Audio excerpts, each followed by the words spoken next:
Hello my dear students. Now in this session we will learn about a focal length of spherical mirror. Let us see about the focal length of a spherical mirror. We are already familiar with the spherical mirror. In that mainly concave mirror and convex mirror are there. So here we have to see the focal length of this concave mirror and convex mirror. How to take a focal length in the case of an concave mirror and convex mirror. Okay. First of all, paraxial ray. You have to understand the paraxial rays or paraxial ray and focus, that is principal focus. Later we will see the focal length.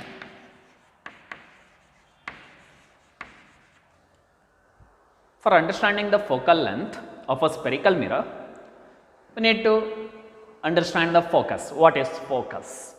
Okay. While understanding the focus, we have to understand the paraxial rays concept. Right. For that purpose, let us consider a concave mirror. Now here I am considering the concave mirror. Okay.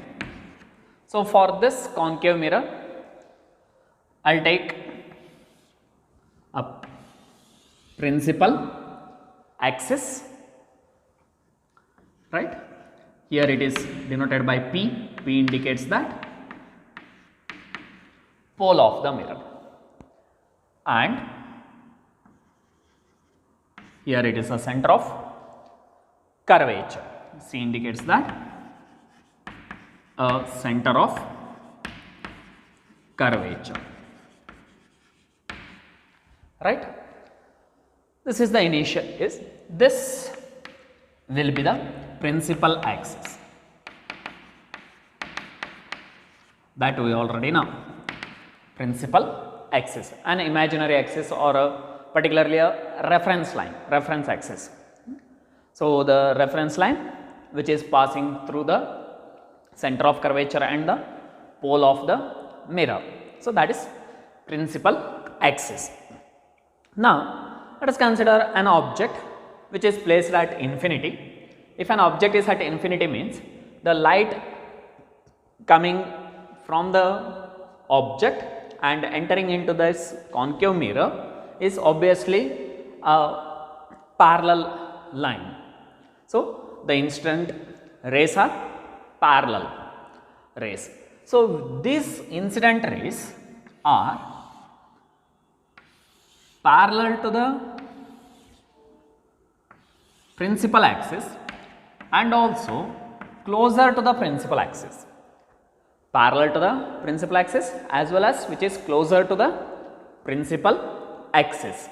If they are closer to the principal axis, means angle of incidence is very small. We get a small angle of incidence, right. These incident rays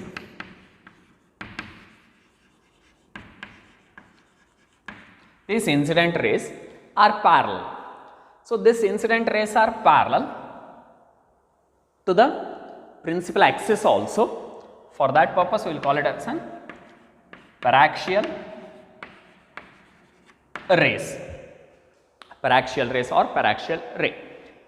So this paraxial rays or these incident rays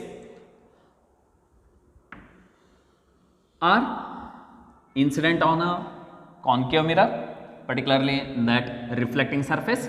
This is opaque.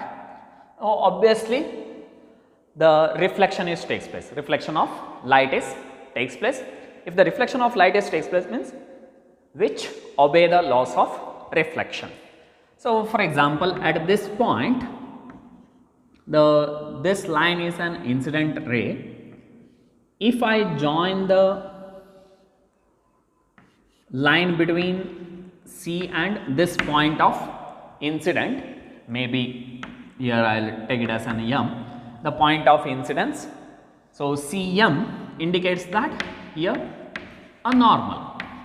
So keep it in your mind, from the point of intersection to center of curvature, if you draw any line, that line indicates that normal in a spherical mirrors, both in the case of an concave mirror as well as in a convex mirror. So if you draw the line at a point of intersection to that center of curvature, that indicates the normal. For example, here also, if this point also the same, if I can take this point also same. So here this will be the theta. Theta indicates that angle of incidence. According to the laws of reflection, angle of incidence is equals to angle of reflection. Angle of incidence is equals to angle of reflection. That means this paraxial rays after reflection, which obeys the laws of reflection, and this is the reflected ray for the first incident ray assumption. Same way, all other incident rays are reflect back, right, and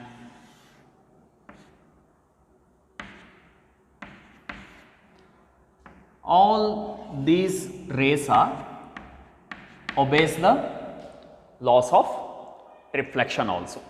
So after reflection, we will notice that these all reflected rays are meet on particular point. They are converges to meet one point. That point is on the principal axis. That point is on that principal axis. Okay. So that point indicated by focus or principal focus. Simply we will call it as a focus. Okay. So this is the focus. How will you understand that focus? The paraxial rays after reflection converges to meet at a point on the principal axis in the case of an concave mirror. That point is, we will call it as a focus or a principal focus. I hope it is clear. The principal focus, that is in the case of an concave mirror. That is different for a convex mirror. We will see later that. Okay. Focus. Now, we will easily define the focal length. Focal length in the case of an concave mirror. Simple. The distance between the focal length is the distance between the pole and the focus point or pole and the principal focus. The distance between the pole and the principal focus is called focal length, which is denoted by the symbol small f. In all the cases, we will use small f as a focal length. Okay. I will repeat that the focal length is the distance between the pole of the mirror to the principal focus, that point. So, this distance is taken as focal length. So, according to the sign convention, we are already familiar with the sign convention. So, according to the sign convention, all the distances are measured from the pole of the mirror, and as well as if our measurement is along the direction of the incident ray, the measurement is taken as a positive, which is opposite to the direction of the incident ray will be taken as negative. So, based on that, in the concave mirror case, this focal length is always negative for a real object. For a real object, if the focal length of a concave mirror is taken as negative according to that sign convention, because distance is measured from the pole to focus, our measurement is in this direction, but the incident ray is in an opposite direction to the measurement. So, for that purpose focal length is minus negative.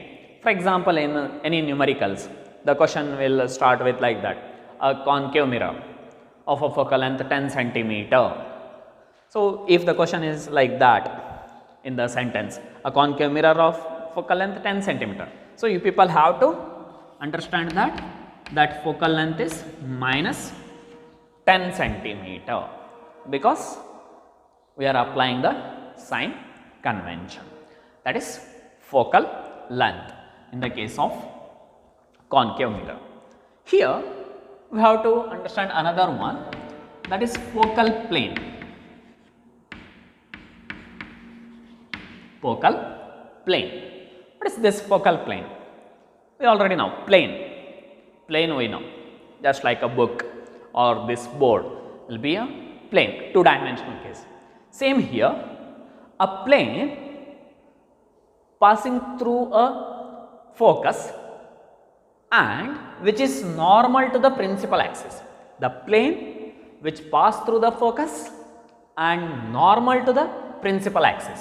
If I can hold like this, this is the plane which pass through a focus and which is normal to the principal axis. So, that plane is, we will call it as a focal plane. Okay? Maybe here. This plane. Imagine that this plane is like this, pass through a focus and normal. Normal means perpendicular to the principal axis. So, that plane is, we will call it as a focal plane. Okay. This is about a focal length of a concave mirror. Focal length of a concave mirror. Here the light rays are converges to meet at a point, that is focus. I hope these things are understood. Paraxial rays, focus, focal length, focal plane. Now let us see how the focal length is measured in the case of an convex mirror. How principal focus will be considered in a convex mirror. Let us see that one.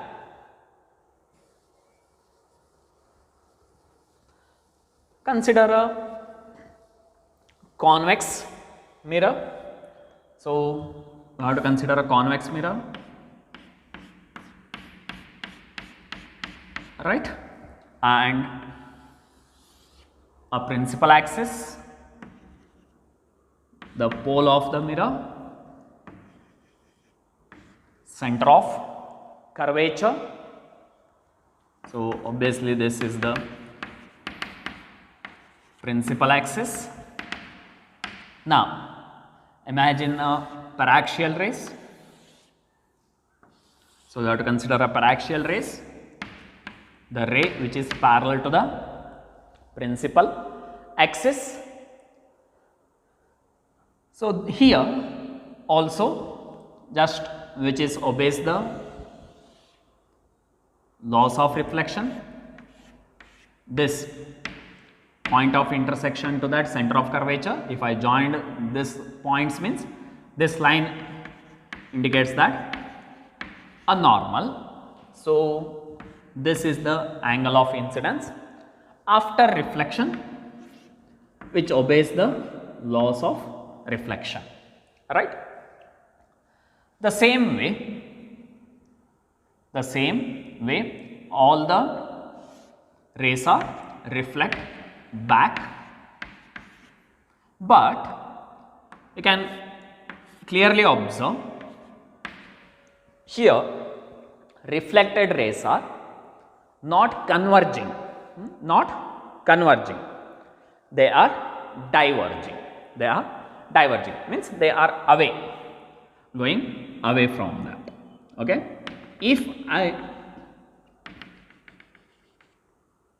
extend back,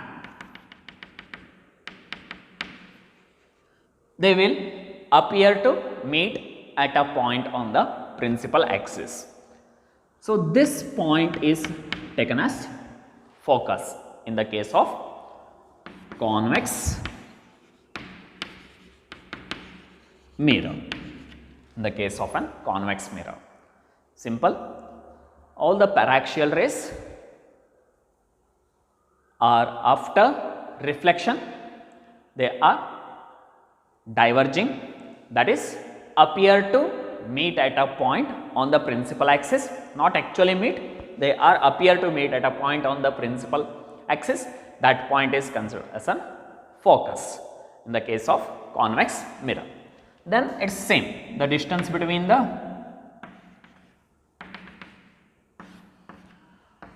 pole and the principal focus is taken as a focal length. If here we apply the sign convention, in the case of a convex mirror, the focal length will be taken as positive, because we have to measure the distance from pole to the focus, that is in this direction, and incident ray also in the same direction. Therefore, the focal length is taken as positive in the case of convex mirror. Okay. The same thing, a convex mirror having a focal length 15 centimeter is there, like that question comes means. So, you have to take 15 centimeter as positive, because according to the sign convention focal length is plus 15 centimeter in the case of convex mirror. So, this is the focal length of a spherical mirror. Same case, the focus, principal, paraxial rays, focal length and focal plane. So, here also the focal plane will be there, the plane passing through the principal focus which is perpendicular to the principal axis. So, that is focal plane in the case of convex mirror also. Only the changes is here focus, principal focus. While defining the principal focus, for a concave mirror is different, convex mirror is different. Which is different? Only the words. Which words? There converges to meet at a point, actually meet at a point. Here the reflected rays are diverging, but they are appear to meet at a point, not actually appear to meet at a point.